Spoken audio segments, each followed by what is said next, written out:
तो चलिए दोस्तों, आज देखते हैं फिर से एनवायरनमेंट और इकोलॉजी की दुनिया से एक और महत्वपूर्ण खबर है।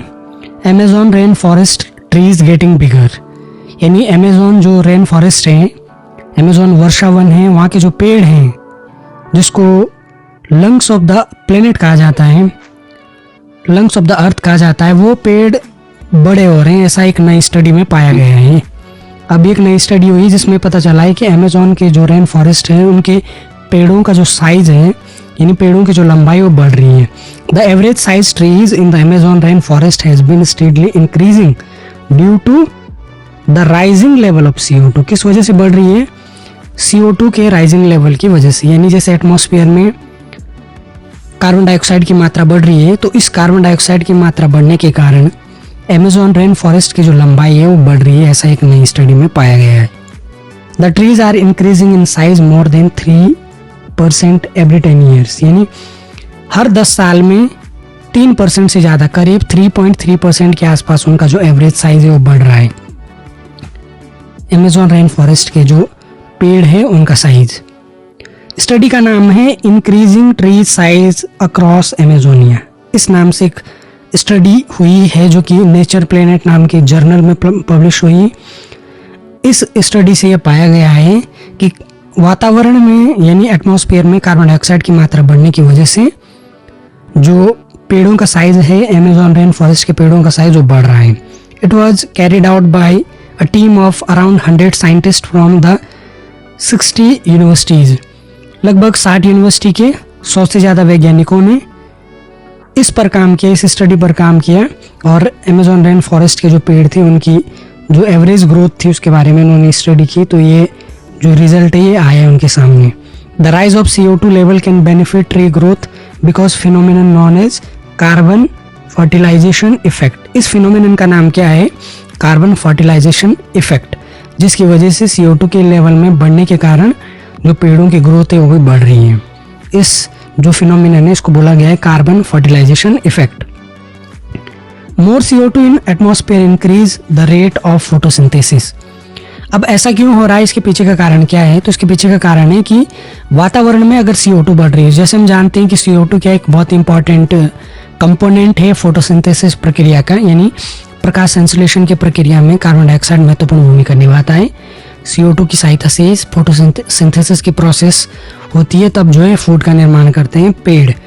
तो क्या हो रहा है कि एटमॉस्फेयर में जैसे जैसे हम जानते हैं कि ग्लोबलाइजेशन की वजह से, इंडस्ट्रियलाइजेशन की वजह से कार्बन डाइऑक्साइड की मात्रा बढ़ती जा रही है, मतलब धुआं जो भी बहुत ज़्यादा बढ़ रहा है, पेड़ काटे जा रहे हैं और बहुत सारा पॉल्यूशन है, उसकी वजह से कार्बन डाइऑक्साइड की मात्रा बढ़ रही है। तो इस कार्बन डाइऑक्साइड की मात्रा बढ़ने की वजह से जो फोटोसिंथेसिस की प्रोसेस है वो भी, उसमें भी वृद्धि हो रही है, इसी वजह से पेड़ों की भी ग्रोथ हो रही है। अब इसका सिग्निफिकेंट क्या है? Why it is important? The findings are significant as tree which have become bigger can absorb more carbon than in past. अब इसका अच्छा लाभ ये है कि अगर पेड़ों का साइज बढ़ रहा है, तो हम जानते हैं कि पेड़ क्या होते हैं, कार्बन को सिंक करते हैं, कार्बन को अवशोषित करते हैं। तो अगर पेड़ों का साइज बढ़ेगा तो ज़्यादा मात्रा में वो क्या करेंगे, कार्बन डाइऑक्साइड को एब्जॉर्ब करेंगे। इसका सबसे इम्पॉर्टेंट सिग्निफिकेंट है। और फाइंडिंग क्या है इसकी? सबसे जो महत्वपूर्ण फाइंडिंग है वो है कि that CO2 has been acting as a fertiliser. Carbon dioxide जो कि एक हानिकारक गैस मानी जाती है वातावरण की दृष्टि से, वो पेड़ों के लिए एक फर्टिलाइजर के रूप में काम कर रही है। जैसे क्या होता है कि हम फर्टिलाइजर का यूज़ करते हैं किसी प्लांट में तो उसकी ग्रोथ बढ़ती है, ऐसी CO2 की वातावरण में मात्रा बढ़ने की वजह से ये एक फर्टिलाइजर का काम कर रही है पेड़ों की वृद्धि की। यानी जो एवरेज साइज होता है पेड़ों का वो पहले के कंपैरिजन में थोड़ा और बढ़ रही है। अब बात करते हैं हम थोड़ा सा अमेज़न रेन फॉरेस्ट के बारे में कि जो अमेज़न रेन फॉरेस्ट है वो क्या है और कहाँ कहाँ पर फैला हुआ है। तो world's largest tropical rain forest हैं जो कि करीब दुनिया भर के 9 देशों में फैले हुए हैं। जो ये जंगल है, अमेज़न का जंगल है, दुनिया के 9 देशों में फैला हुआ है।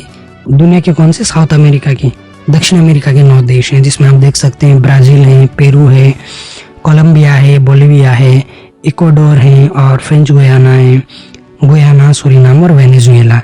आप जो मैप है इसमें देख भी सकते हैं यहाँ पर कि जो ब्राज़ील है, यहाँ पर ब्राज़ील आप देख सकते हैं। इसके अलावा बोलिविया है, पेरू है, इक्वाडोर है, कोलंबिया है, वेनेजुएला है और गुयाना, फ्रेंच गुयाना और सूरीनाम। ये 9 देश हैं जहाँ पर आप ग्रीन वाला एरिया देख भी सकते हैं। यहाँ पर जो ये ग्रीन कवर वाला एरिया है ये अमेज़न रेन फॉरेस्ट है, दक्षिण अमेरिका के 9 देशों में फैला हुआ है। इसकी क्या खासियतें हैं जो कई बार एग्ज़ाम में पूछे जाते हैं एज अ फैक्ट के रूप में, या फिर कभी कभी एक स्टेटमेंट के रूप में भी ये चीज़ें पूछी जा सकती है कि nearly 60% of the rain forest is situated in Brazil. कभी कभी कई बार पूछा जाता है कि जैसे अमेज़न रेन फॉरेस्ट के बारे में आपको पूछा गया तो एक फैक्ट आ गया कि ब्राज़ील में मोर देन 50% है इसका पार्ट, तो ये जो स्टेटमेंट होगा वो सही होगा, क्योंकि लगभग 60% का जो पार्ट है वो ब्राज़ील में है इसका, किसका, अमेज़न रेन फॉरेस्ट का, जो कि प्लेनेट का अराउंड 1% जो हमारा सरफेस है, पृथ्वी का जो सरफेस है उसका लगभग 1% ये कवर करता है, यानी पूरी पृथ्वी का 1% है अमेज़न के जंगल। जबकि वाइल्ड स्पीसीज का, पूरी दुनिया की जो वाइल्ड स्पीसीज है यानी जो जंगली जानवरों की प्रजातियां हैं उसका लगभग 10% हिस्सा अकेले 1% सरफेस कवर करने के बावजूद 10% स्पीसीज का ये घर है, 10% जंगली जानवरों की प्रजातियों का ये घर है। और एक और important fact, it is estimated that around 150 to 2 billion ton of carbon are stored in Amazon rain forest. लगभग 150 से लेकर के 200 बिलियन टन, आप देख सकते हैं कितनी बड़ी मात्रा है, 150 से लेकर 200 बिलियन टन कार्बन स्टोर है अमेज़न के रेन फॉरेस्ट में। यानी पूरी दुनिया का कितना ज़्यादा पॉल्यूशन इसने स्टोर करा हुआ कार्बन सिंक के रूप में, ये इसलिए इसको साइंटिस्ट क्या कहते हैं, लंग्स ऑफ प्लेनेट। तो ये आज की एक इम्पॉर्टेंट खबर थी, सोचा आपको बता दूं कैसे कार्बन डाइऑक्साइड में मर ले। एक इसका कार्बन डाइऑक्साइड का भी एक पॉजिटिव जो पक्ष है वो आज हमने इस वीडियो में देखा। Thank you.